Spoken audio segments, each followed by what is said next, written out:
afternoon, everyone. It's Sheila from Boho Daydreams.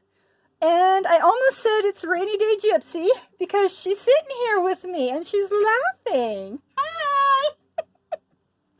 So anyway, yesterday I had a lot of problems with my telephone and it cut things off completely.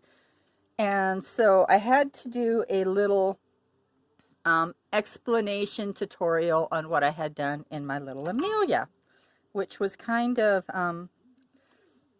sad, but it is what it is. But I'm going to do the binding now, and I've grabbed my larger needle that will fit some of this really nice waxed linen thread that Sally brought for me, and this is what we're using.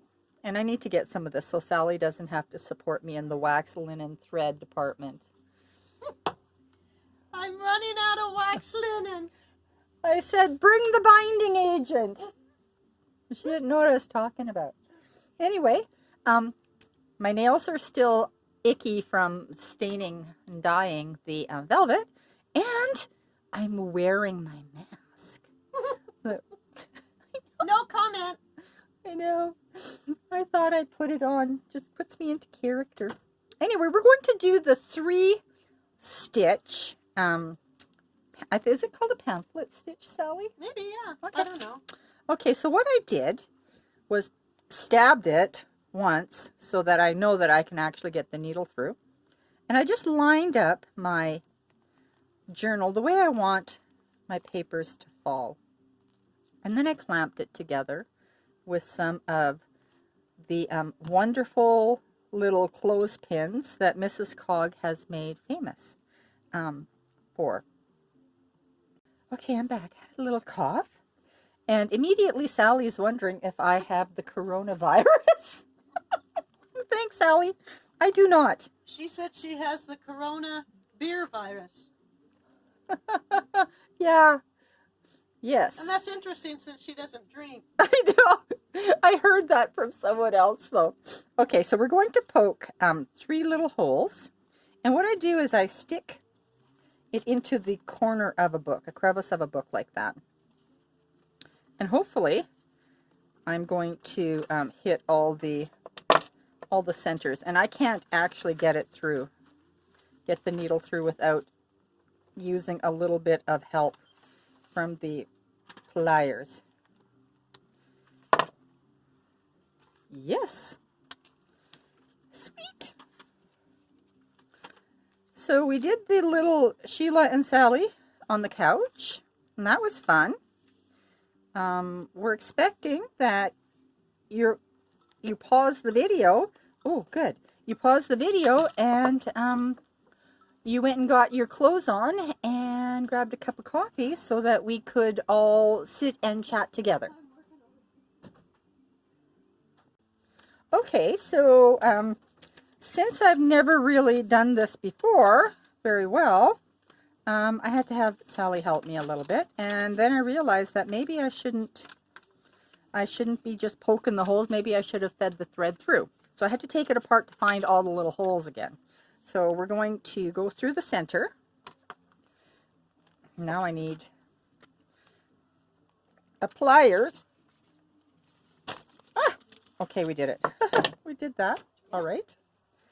All right, so we're going to go through the back.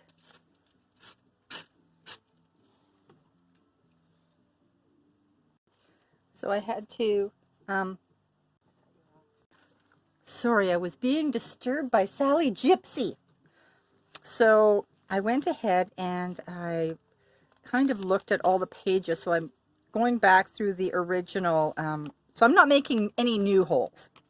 And when you're measuring your floss or your twine, or in this case, this stuff, the waxed linen, it should be measured the width of your journal times 3. So you'll, yeah, I always call it, from top to bottom. Yeah, from top to bottom. Yeah. Thanks, Sally. Thanks for the correction. Hey, I'll shut up. No, don't do that. We wouldn't expect anything less of you. All right. And then we're going to go right to the bottom and do exactly again what I just did. I just individually find those little pinholes, and it's not easy sometimes when when you don't got your glasses on, when you have your mask on. Need my glasses, Sally. Like I say, no comment. No comment. All right, where is that one? There it is. Oh, we have found them all. All right. So that's good. Oh my goodness.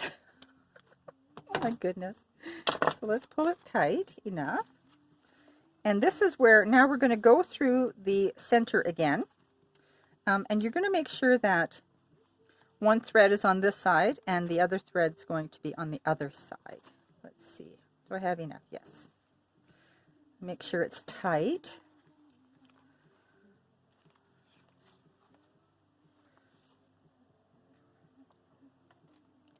And I think there is, you need to make sure you're not actually going through the thread itself. Might be a bit hard.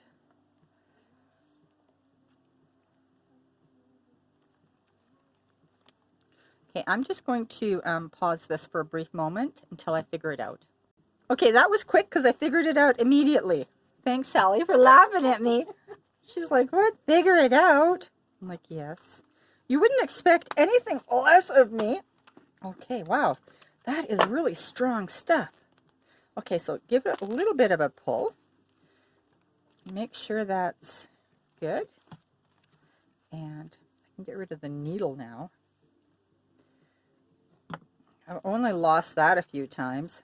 How many times do you knot it, Sally, or does it matter? Oh, I just do one granny knot, square knot, whatever you call it. Okay, just a knot. Whichever knot you're best at, do that one. All right, so that's that. Let me find a scissors that actually can cut this floss. I'm going to leave it a little bit longer. Oh, I should have left it a lot longer. Could tie some dangly beads off of it then.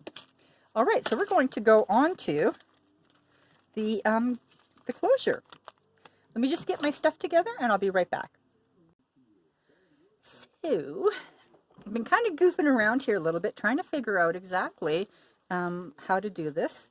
The binding is great, so I was looking for some sari silk and some lace and some stuff.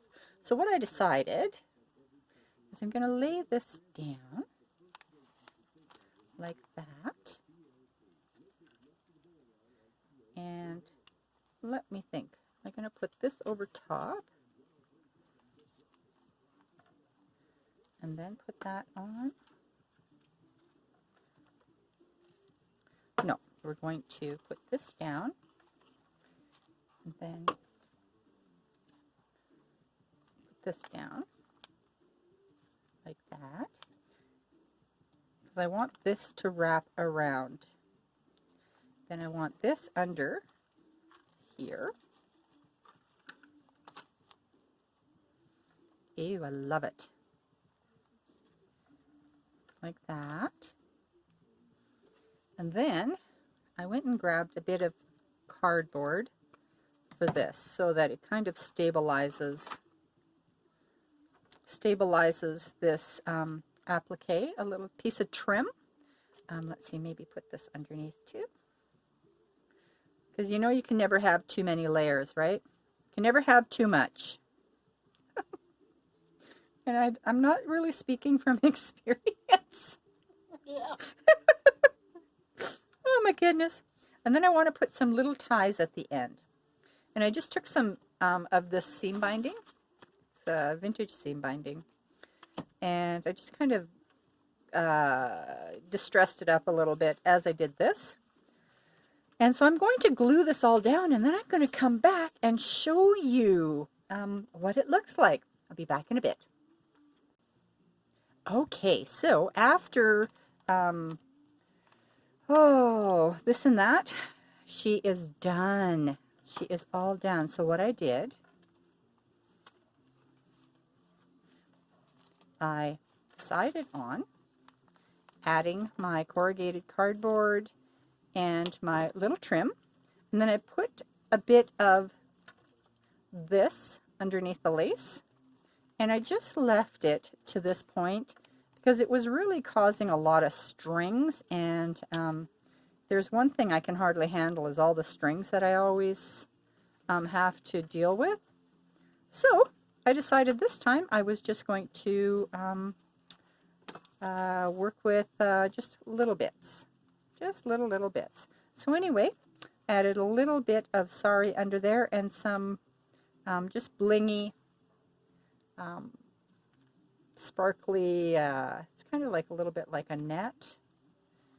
And I put some ties, some seam binding ties on the end. And that's it. So she opens up. And I might put a little bit of something on the back there just to tidy that up a bit. So this is a little flip through of her. Oh yes, I'm going to put a key, a key on the back. Yes. I glued everything down though.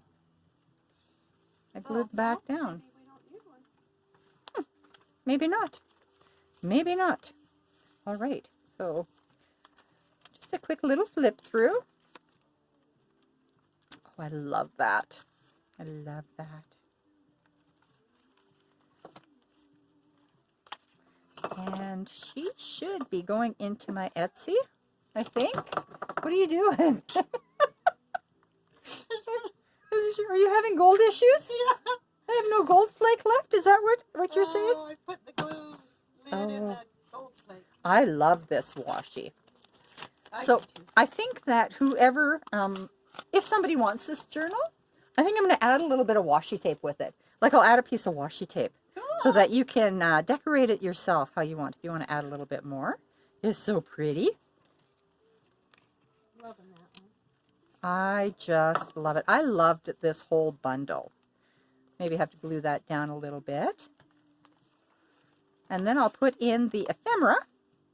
And it will all be complete. Oh, look at this. This goes into the end. I almost stitched this in when I was stitching. I couldn't get it out because I was almost stitching it in. And that's it. Thank you so much for all your patience, and thank you for all your support. And I look forward to seeing all those little Amelias. This kit is available still in my Etsy shop, which is BohodaydreamsStore, and in Rainy Day Gypsy's Etsy shop also. Anyway, thank you so much, everyone. Bye-bye.